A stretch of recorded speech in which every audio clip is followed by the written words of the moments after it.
안녕하세요. 복덩어리 인사드립니다. 오늘도 복덩어리 사랑방에서 저랑 같이 재밌는 이야기 하면서 즐겁고 행복하게 놀아요. 구독과 좋아요도 잊지 마세요. 깊고 깊은 산골, 낡았지만 야무진 초가집에 홍련이 살고 있었다. 나이는 혼기를 훌쩍 넘겼지만 홍련은 아쉬울 것이 없었다. 웬만한 사내보다 튼튼한 팔뚝으로 장작을 패고 삐걱거리는 지붕도 솜씨 좋게 뚝딱 고쳤다. 여왕차? 이놈의 나무가 제법 옹골차구나. 오늘 저녁엔 뜨끈하게 군부를 떼야지. 그녀는 덫에 걸린 노루를 발견하면 조심스럽게 풀어주고 겨울이면 배고픈 산새들을 위해 마당에 곡식을 뿌려주는 따뜻한 마음씨를 가졌다. 얼굴도 고왔지만 꾸미는 데는 영 관심이 없어 늘 편한 차림이었다. 이 모든 모습을 산등성이 넘어 오래된 바위 위에서 수백 년째 살고 있는 한 도깨비가 흥미롭게 지켜보고 있었다. 저것 봐, 저것 봐.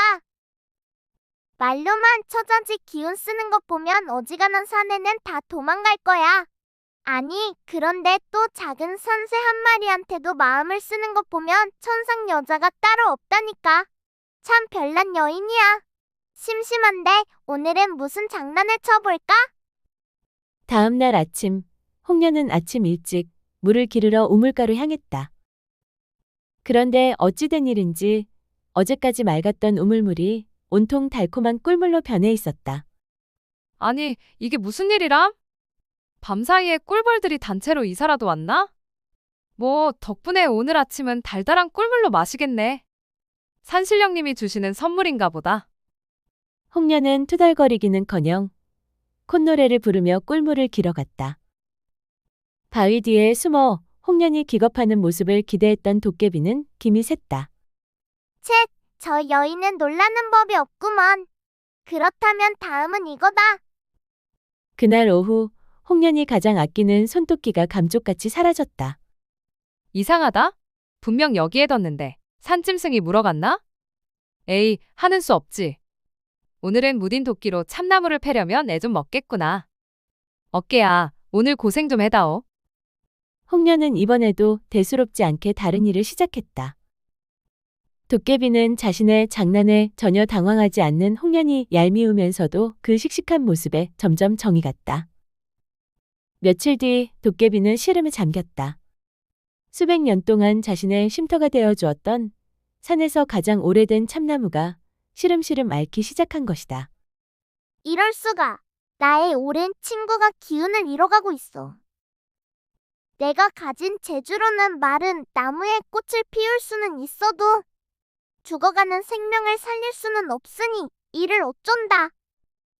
그 모습을 산나무를 캐던 홍련이 발견했다. 어머나, 저 큰 참나무 할아버지가 아프신가 보네. 어릴 적 내가 그네를 메고 놀던 나무인데 이대로 돌아가시게 둘 수는 없지. 홍련은 그날부터 앓는 참나무를 돌보기 시작했다. 썩어가는 가지를 정성껏 잘라내고 약초를 찧어 상처난 부분에 발라주었다. 할아버지, 제가 기운을 북돋아 드릴게요. 이 산을 지켜주는 어르신인데 힘을 내셔야지요. 제가 어릴 때 그랬던 것처럼 다시 튼튼한 그네를 매달 수 있게 꼭 기운 차리세요. 도깨비는 숨어서 이 모든 것을 지켜보았다. 아무도 알아주지 않는 늙은 나무를 위해 진심을 다하는 홍련의 모습에 도깨비의 마음이 크게 움직였다. 홍련의 정성 덕분이었을까? 참나무는 기적처럼 다시 푸른 잎을 틔우기 시작했다. 그 모습을 보며 기뻐하는 홍련 앞에 도깨비가 처음으로 모습을 드러냈다. 내 덕분에 내 오랜 친구가 다시 살아났다. 참으로 고맙다, 인간 처자. 당신이 이 산의 도깨비였군요.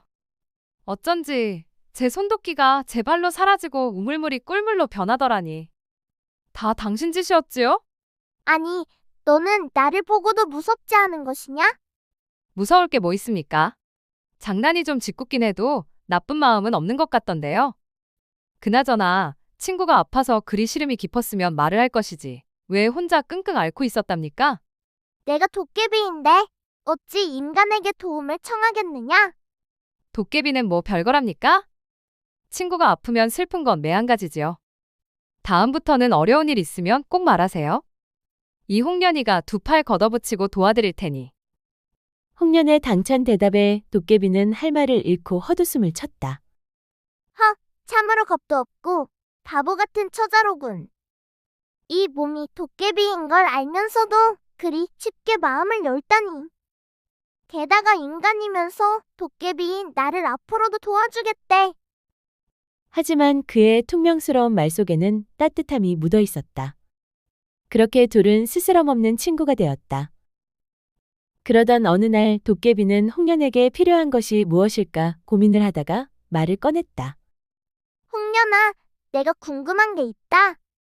너는 재주도 많고 마음씨도 고운데 왜 이 깊은 산골에서만 살고 있는 거냐? 얼굴이 안 예뻐서 그런 거냐? 그런 거라면 걱정 마라. 내가 도깨비 방망이를 몇 번이고 두드려서라도 너를 세상 가장 고운 아씨로 만들어주마. 그리고 내게 좋은 짝을 찾아주마. 한양의 번듯한 양반댁 도령이면 되겠지? 싫습니다. 뭐? 싫다니. 예뻐지는 게 싫은 거냐? 금은 보화에 비단 옷 입고 편히 사는 게 싫은 거냐? 다 싫습니다. 저는 지금 제 얼굴도 마음에 들고 제가 사는 이 곳도 좋습니다. 이 산의 흙냄새도 좋고 아침마다 지저귀는 산새 소리도 좋습니다. 무엇보다 이 산을 떠나면 당신을 못 보지 않습니까? 나야 뭐 맨날 널 놀리기만 하는데 안 보면 더 좋지 않으냐? 그리고 내가 심심하면 널 놀리러 가끔 한양으로 놀러 가면 되지. 그건 가끔이지 않습니까? 나는 당신과 매일같이 티격태격 장난치는 지금이 좋습니다. 그리고 제가 없으면 당신이 좋아하는 메밀묵은 누가 끓여준답니까? 도깨비 방망이가 아무리 좋다 해도 귀한 친구를 만들어낼 수 있답니까? 한양의 그 어떤 귀한 양반댁 도령도 당신만큼 재미있는 친구가 될 수는 없을 겁니다. 당신도 아마 저보다 재밌는 친구는 만들 수 없을걸요? 그러니 저는 어디에도 안 갈 겁니다. 홍련의 말에 도깨비는 아무 말도 할 수 없었다. 사람들은 도깨비를 그저 복을 가져다주는 괴상한 존재라고 여기는 줄로만 알았는데 홍련에게 자신은 둘도 없는 친구라는 사실을 깨달았기 때문이다. 그런데 둘의 대화가 있고 다음 날부터 도깨비는 감쪽같이 사라졌다. 홍련은 매일같이 산을 헤매며 도깨비를 찾았지만 그의 흔적은 어디에도 없었다. 도깨비 친구? 어디 간 거야? 내가 도깨비 친구의 호의를 거절해서 화나서 떠난 거야? 제발 돌아와. 그렇게 몇 달이 흘렀다. 홍련이 슬픔에 잠겨있을 무렵 산골짜기 아랫마을에 텅 비어있던 초가집에 한 남자가 이사를 왔다. 어디서 왔는지 뭘 하던 사람인지 아는 이가 아무도 없는 비밀에 쌓인 사내였다. 그는 자신을 현이라고 소개했다. 현은 훤칠한 키에 다정한 눈매를 가졌지만 어딘가 어설펐다. 장작을 패다가 손을 찢고 지붕을 고치려다 미끄러지는 등 실수가 잦았다. 그 모습을 보다 못한 홍련이 나섰다.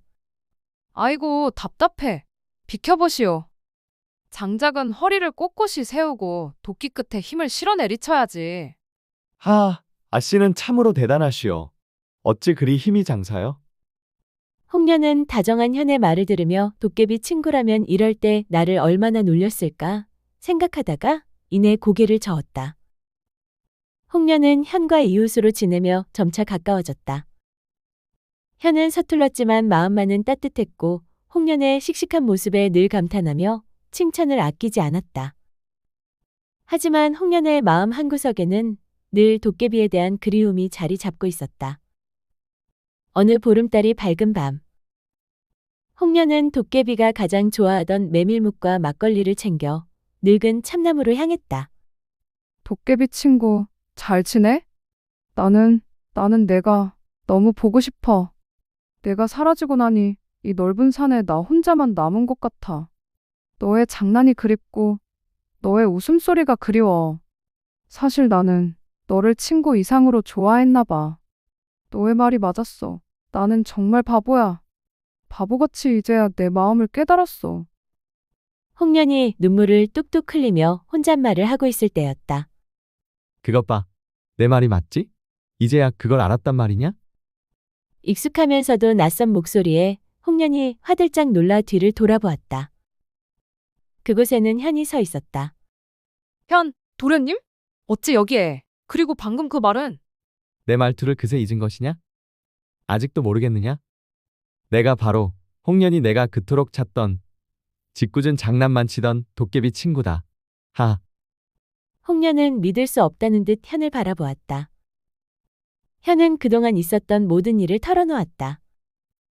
자신을 친구로 생각한다는 홍련의 진심을 들었던 그날 밤.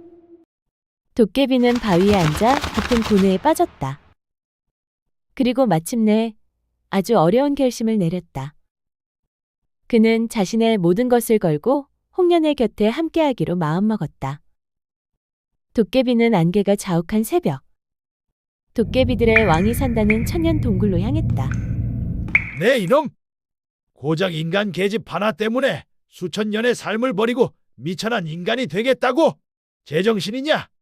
대왕님, 저에게는 수천 년의 삶보다 그 아이와 함께 웃는 하루가 더 소중합니다. 부디 허락하여 주십시오. 인간이 되는 순간 너는 모든 도력을 잃고 다시는 우리에게 돌아올 수 없다. 병들고 늙어 언젠가는 죽게 될 것이다. 그래도 괜찮겠느냐? 괜찮습니다. 그 아이와 평생 함께하며 늙어갈 수 있다면 그것이야말로 제가 진정 바라는 행복한 삶일 것입니다. 도깨비 대왕은 그의 확고한 의지를 보고는 깊은 한숨을 내쉬며 고개를 끄덕였다.